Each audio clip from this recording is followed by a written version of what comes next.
নমস্কার বন্ধুরা, নবপল্লব চ্যানেলে সবাইকে জানাই স্বাগত। আশা করি আপনারা ভালো আছেন, সাথে সাথে আপনাদের বাগানের গাছগুলিও ভীষণ ভীষণ ভালো আছে। থাম্বনেল ও টাইটেল দেখে নিশ্চয়ই বুঝতে পারছেন আজকে কী নিয়ে ভিডিও। হ্যাঁ বন্ধুরা, আজকে ভিডিওর মূলত জবা গাছ নিয়ে। প্রচুর পরিমাণে জবা ফুল পেতে হবে।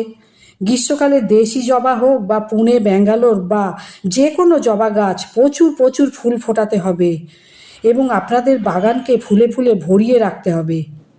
কি যত্ন করতে হবে, কি খাবার দিতে হবে তা তো বলবোই। তাছাড়া এই যে বুস্টার ডোজটা দিতে বলছি, এটা যদি দেন তাহলে গাছের পাতা চকচক করবে, গাছে প্রচুর পরিমাণে কুড়ি আসবে, গাছ ভরে ভরে কুড়ি আসবে। প্রতিদিন প্রত্যেকটা গাছ থেকে প্রচুর ফুল পাবেন, এটা আমি নিজে দিয়ে দেখেছি। 10 দিনেই এত ফুল, তার জন্য কি পরিচর্যা করতে হবে, কি খাবার দিতে হবে সেটা আজকের ভিডিওতে বলে দেব, এবং কিভাবে আপনাদের জবা গাছের ফুলের আকার বড় বড় ও রং উজ্জ্বল হবে সেটাও বলে দেব। তো বন্ধুরা দেখুন, এই গাছগুলিতে আমি পরিচর্যা করেছিলাম, তার ফলে দেখুন কী হারে কুড়ি ও ফুল ফুটেছে। আবারও পরিচর্যা আপনাদের জন্য বলে দিচ্ছি। প্রথমেই বলে রাখি, জবা গাছ খুব রোদ পছন্দ করে। দিনে অন্তত 5-6 ঘন্টা গাছ রোদে রাখতে হবে। এছাড়া জবা গাছের টবের মাটিতে ওভার ওয়াটারিং করা চলবে না। টবের মাটিতে যেন জল জমে না থাকে, তাই টবের ড্রেনেজ সিস্টেমটা ঠিক রাখবেন। আর টবে কোনো আগাছা থাকলে তা পরিষ্কার করে দিতে হবে। আগাছা রাখা যাবে না। আগাছা থাকলে সমস্ত খাবার খেয়ে নিয়ে জবা গাছের খাবারের ঘাটতি করে দেবে। মাটি একটু খুঁড়ে নেব এইভাবে। যারা নতুন গাছ বসাবেন তাদের বলে দেব টবের মিডিয়া কেমন করবেন। একটা টবের জন্য নেবেন 40 ভাগ মাটি, তার সঙ্গে সম পরিমাণ কম্পোস্ট মিশিয়ে নেবেন। সেটা 1 বছরে পুরনো গোবর সার, ভার্মি কম্পোস্ট বা পাতা পচা সার হতে পারে। এর মধ্যে যে কোনো একটা কম্পোস্ট নিয়ে নেবেন। সম পরিমাণে মাটি ও কম্পোস্ট নিলাম, তাহলে 80% হলো। 40% মাটি ও 40% কম্পোস্ট মিলে 80% হলো। বাকি যে 20% থাকবে সেটা নেবেন মোটা দানার বিল্ডিং তৈরির যে লাল বালি, সেটা নেবেন 20%। এটা মিশিয়ে যে মাটিটা তৈরি হবে, এই মাটি হবে উচ্চ নিকাশি মাটি, যাতে জল সহজে নিষ্কাশিত হয়ে যাবে। এখন বলবো কি কি খাবার দিতে হবে যাতে 10 দিনের মাথায় গাছ কুড়িতে ভরাতে পারি। এটা দিচ্ছি ভার্মি কম্পোস্ট। আপনারা 1 বছরের পুরনো গোবর সারও দিতে পারেন। এইভাবে 2 মুঠো নিয়ে নিতে পারেন। এটা ধীরে ধীরে ডিকম্পোস্ট হবে মাটির সঙ্গে জৈব খাবার হিসাবে। এই কম্পোস্ট দিলে শিকড়ের বৃদ্ধি ঘটাবে ভালো। তাছাড়া গাছের পাতা সবুজ করবে, অসংখ্য ডালপালা নিয়ে আসবে এবং গাছের কুড়ি ঝরাও বন্ধ হয়ে যাবে। যদি আমরা এই কম্পোস্টটা টবের কিছুটা মাটি খুঁড়ে নিচের দিকে দিয়ে দিই, অসম্ভব ভালো রেজাল্ট পাওয়া যায়। এখানে দেখিয়েছি 3টি খাবার রয়েছে, এতেই গাছে অজস্র কুড়ি আনতে সাহায্য করবে। এখানে কি কি রয়েছে? এটা সরিষা খোলের গুঁড়ো 1 টেবিল চামচ নিয়েছি একটা টবের জন্য, যে গাছটাতে আমি দেখাচ্ছি সেটার জন্য। আর এটা হচ্ছে MOP বা মিউরেট অফ পটাশ বা লাল পটাশ, এটাও নেব 1 টেবিল চামচ।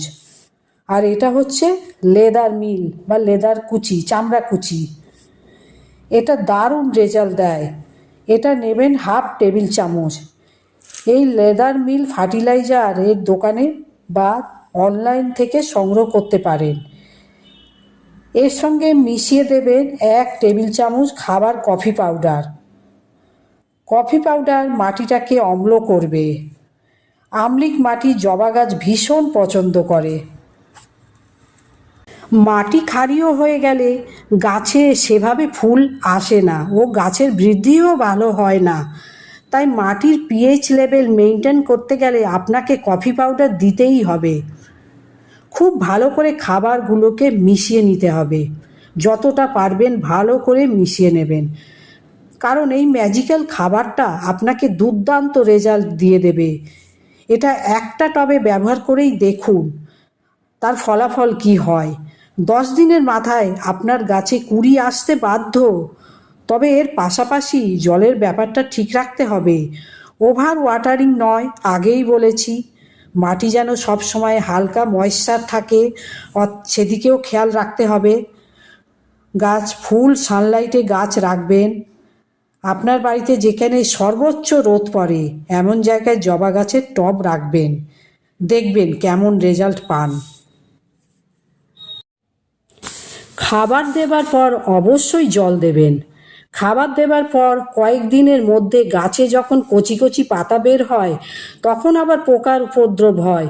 সেই কচি কচি পাতা খেতে মিলিবাগ বা জাপ পোকা আসতে পারে। এইগুলি থেকে রক্ষা পাওয়ার জন্য সপ্তাহে একদিন যে কোনো পেস্টিসাইড ব্যবহার করতে হবে। আমি নিম অয়েল ব্যবহার করি। এটা শ্যাম্পুর সাথে মিশিয়ে ভালো করে গাছের পাতার ওপর নিচে এবং শাখা পোশাকায় ভালো করে স্প্রে করে দিই। আমি বলবো যে কোনো পেস্টিসাইড অন্তত 10 দিন অন্তর অন্তর গাছে স্প্রে করে দেবেন। অন্তত 2টো পেস্টিসাইড কাছে রাখবেন। এটা অল্টারনেট করে 10 দিন অন্তর অন্তর গাছে স্প্রে করুন, তাহলে দেখবেন কোনো পোকামাকড় ধারে কাছে আসবে না। এতে এমনকি পিঁপড়েও থাকবে না। এই যে গরম পড়ছে, আমি বলবো প্রতিদিন সকালে অর্থাৎ সূর্য ওঠার আগে বা বিকেলে সূর্য ডোবার পর গাছকে ভালো করে ঠান্ডা জলে স্নান করিয়ে দিন। তাহলে দেখবেন জবা গাছে কোনো পোকামাকড় আসবে না এবং ধুলো ময়লার আস্তরণও পাতায় পড়বে না। ফলে গাছের সালোক সংশ্লেষ প্রক্রিয়াটি ঠিকঠাক চলবে। ফলে গাছে আসবে অজস্র কুঁড়ি ও ফুলের রং ও আকার সব কিছুই দেখার মতন হবে। টবের মিডিয়ায় এই খাবারটা দেবেন মাসে 2বার, বেশি দেবার প্রয়োজন নেই। এটা মনে রাখবেন, জবা গাছে বা যে কোনো গাছের মিডিয়ায় অন্য কোনো খাবার যদি আগে দিয়ে থাকেন তবে তার ঠিক 1 সপ্তাহ বাদে এই খাবারটি দেবেন। একসঙ্গে অনেক রকম খাবার চালাবেন না, মাঝে গ্যাপ রেখে তবে দিতে পারেন। সেটা পেস্টিসাইড বলুন বা ফাঙ্গিসাইড স্প্রে বলুন, প্রত্যেকটি ব্যবধানে দেবেন, সবকটি একসাথে দেবেন না। এর মধ্যেও কিছু তরল সার 2 দিনের ব্যবধানে প্রয়োগ করতে বলবো। যেমন কলার খোসা, পেঁয়াজের খোসা বা আলুর খোসা ভিজানো জল 2-3 দিন ভিজিয়ে রেখে ছেঁকে তার সঙ্গে সমপরিমাণ জল মিশিয়ে 250 ml করে টবের মিডিয়ায় প্রদান করুন। এটা করবেন 2-3 দিন অন্তর অন্তর করতে পারেন বা সপ্তাহে 1 দিন করেও করতে পারেন। দেখবেন কুঁড়িতে ভরে যাবে ও ফুলের রং ও সাইজ দারুণ হবে ও পাতাও চকচকে হবে। আর দেরি না করে যে পরিচর্যাগুলি বললাম আগামীকালই আপনারা গাছে করে ফেলুন, দেখবেন কেমন রেজাল্ট পাচ্ছেন। আপনি নিজেই দেখে অবাক হয়ে যাবেন। ঠিক আছে বন্ধুরা, আজকের ভিডিও এখানে শেষ করলাম। ভালো লাগলে লাইক, কমেন্ট ও বন্ধুদের মাঝে শেয়ার করে দিন। আপনি নতুন বন্ধু হলে পাশে থাকার অনুরোধ রইল। এতক্ষণ মনোযোগ সহকারে ভিডিওটি দেখার জন্য অসংখ্য ধন্যবাদ জানালাম।